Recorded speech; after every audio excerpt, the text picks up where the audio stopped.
the sky. You mean flying? So you want to learn to fly?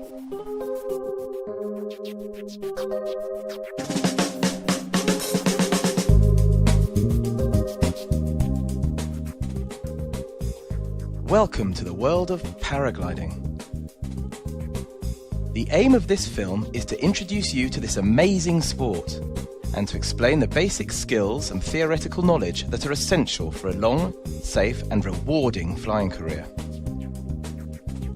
Man has always dreamed of free flying, the ability to fly like a bird and view nature and landscapes from a different perspective without the need of an engine or cumbersome machine.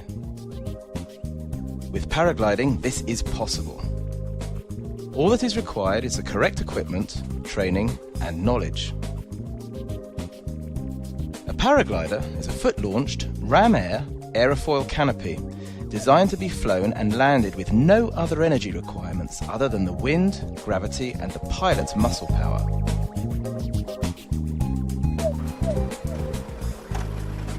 Paragliding offers different types of flying and is a very personal thing, whether it be gently soaring flights in smooth air or epic cross-country adventures in strong thermals, or even radical aerobatics. The choice is yours.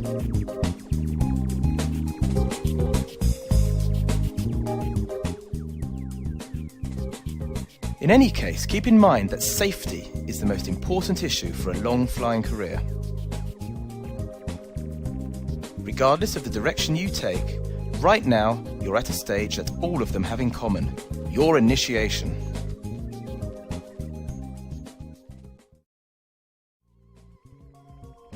Paragliding is organised within each country by a national federation. Their role is to oversee the sport as a whole, regulating the quality of training, organising insurance, and securing the rights for pilots to continue flying with all the current restraints on airspace. The quality of the training you receive is extremely important, as it establishes a strong foundation of learning and skills that will carry you throughout your flying career. Paragliding is a potentially dangerous activity. It's important that you're aware of this fact before going any further. You'll have to carefully evaluate the quality and reputation of the training you intend to receive.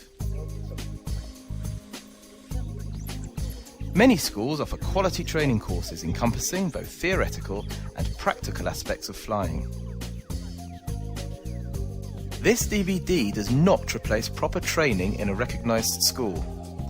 It is intended to be used as an aid to your learning experience, so that you can review any stage of your training in your own time. We will use animations to help visualize the theoretical course material dealing with the aerodynamics of flight, meteorology, and regulations. Experienced instructors will show you how to perfectly inflate a canopy, using both the forward and reverse techniques. This will give you an idea of the skills you should be aiming to learn.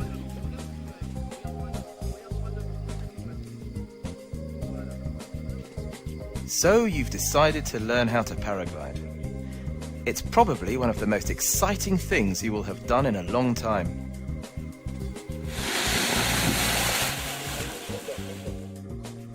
But remember, safety and fun are the main priorities. You must stay within the limits of your experience and be progressive, and don't skip over any of your training stages. Learning how to paraglide never ceases. There is always something to learn and improve on. This is one of the many factors that makes it so intriguing and addictive. We hope you enjoy this film. Good luck with your training and future flights.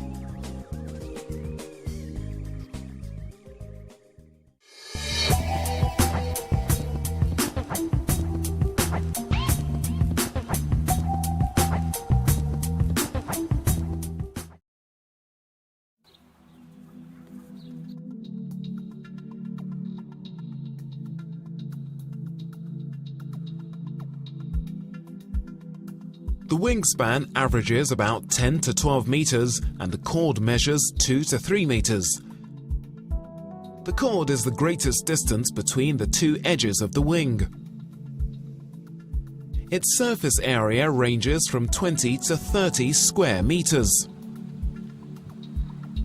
The section of the wing in red is called the leading edge.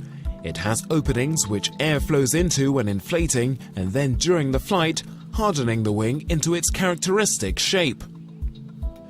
The rear section of the wing in the foreground of the image is called the trailing edge. Here is where the upper and lower surfaces of the wing reconnect to form an airfoil. The extremities of the wing are called stabilizers. The surface of the wing on top is called the upper surface. The surface of the wing on the bottom is called the lower surface.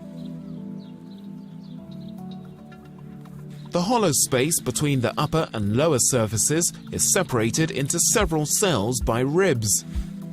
The openings we see here are used to inflate the wing. The circulation of air between cells is made possible by holes in the ribs.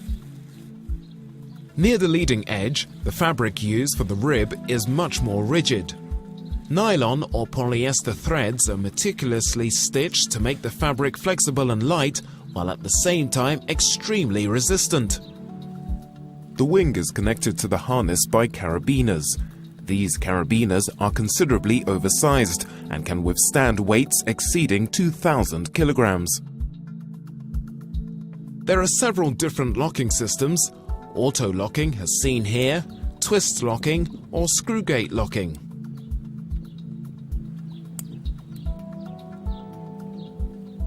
Moving up towards the wing, we first come across the network of risers. Each riser, usually 3 or 4 of them depending on the model, is attached to the suspension lines, which in turn are attached to the wing.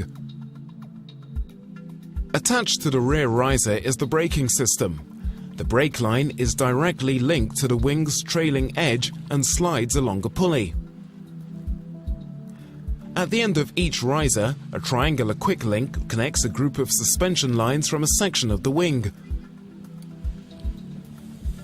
Moving from one riser towards its group of suspension lines, you'll notice that the lines branch out twice into mids and uppers.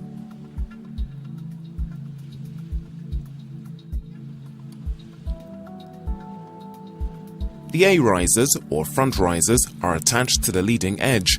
The B and C risers are attached to the middle, and the D risers, also known as rear risers, are connected near the wing's trailing edge. The distribution of the wing's suspension points places uniform stress upon the entire wing, thus giving it the correct airfoil shape and also helping to evenly distribute the pilot's weight throughout the wing.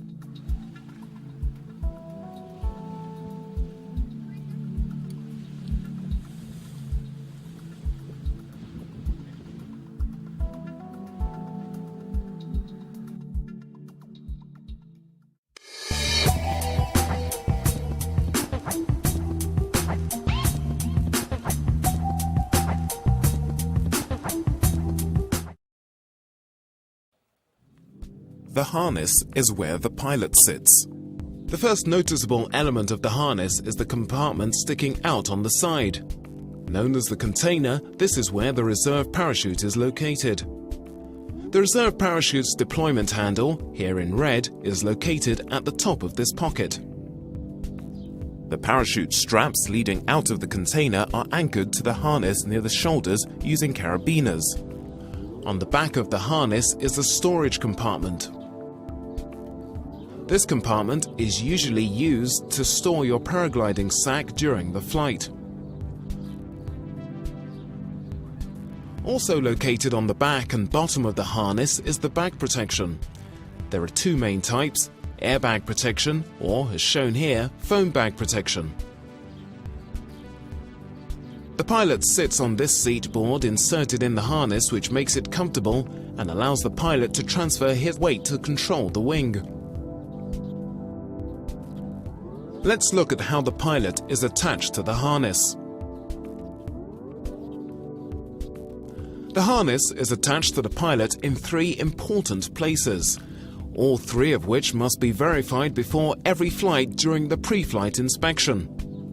First, the leg straps, which are easily fastened thanks to a quick lock buckle. Being able to slide your hand through is a good indication of how tight it should be. These straps need to be appropriately fastened so that the pilot is comfortable during his takeoff run. A little higher is the chest strap, which often has a threefold locking mechanism. In the center is the safety strap, which is there to remind you by its color and position to buckle up. Some older type harnesses do not have this. Instead, there's a single buckle. Adjusting the chest strap is simple, and by loosening it, the pilot's weight can be more easily shifted during the flight, making more maneuvers possible. However, when flying through turbulent air, the pilot may find having a chest strap too loose or too tight. It also affects the safety above of the glider. The shoulder straps need to be adjusted so that the bottom of the harness is level with the middle of the pilot's thighs. If the straps are too loose, the pilot may encounter difficulties during the takeoff run, as well as during the transition into a seated position. By tightening these straps, the pilot makes sure that the harness is adjusted to his size. A comfortably fitting harness is an added safety precaution. It makes flying easier and prevents the pilot from being uncomfortable during his flight.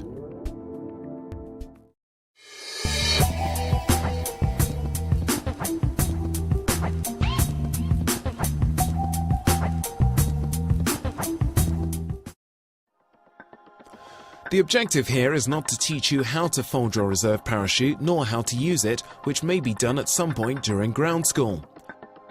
Rather, the goal is to raise your awareness about the issue and to help you visualize a parachute that is rarely seen during the training.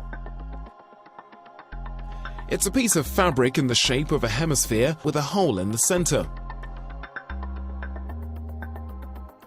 It's important to understand that the reserve parachute is your last resort in case of an emergency. For that reason, it's crucial that it functions properly. That's why you should ask experienced instructors to help you fold and pack your parachute. Learning how to do this yourself during ground school is also recommended. The folded parachute is placed in the deployment bag. Once packed in the pod, it is then placed in the compartment on side of the harness called the container. As far as maintenance is concerned, your parachute should be aired out regularly. Unfolding, inflating and refolding it twice a year is recommended.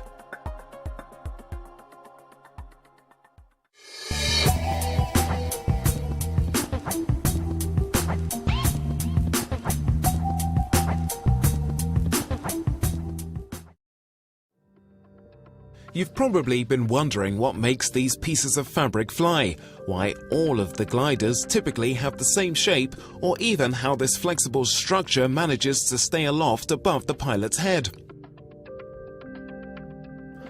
Our focus on flight mechanics in this chapter will attempt to provide answers to all of these questions.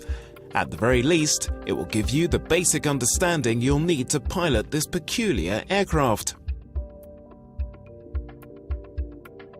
Let's start by looking at the basic shape of our paragliders. In this animation, we'll demonstrate the importance of the wing's profile. The goal is to optimize its penetration through the air and reduce drag as much as possible. We're going to see what happens to the air as it flows over these three profiles. Looking at the first profile, a simple plate, the molecules of air contained in the airstream are completely blocked in the middle. The air that flows beyond the plate is turbulent, which significantly increases drag. The airflow over this profile is similar to what happens when rowing a boat. The oar needs enough force to displace water, and as it displaces the water, small eddies form behind it. The second profile penetrates the air a lot better, as we can see here. The result is a much smoother airflow. The molecules of air flow smoothly over the front of the profile. However, too much drag is still created by this profile. The third profile has been improved so that the airflow is smooth from start to finish. Our profile will travel through the air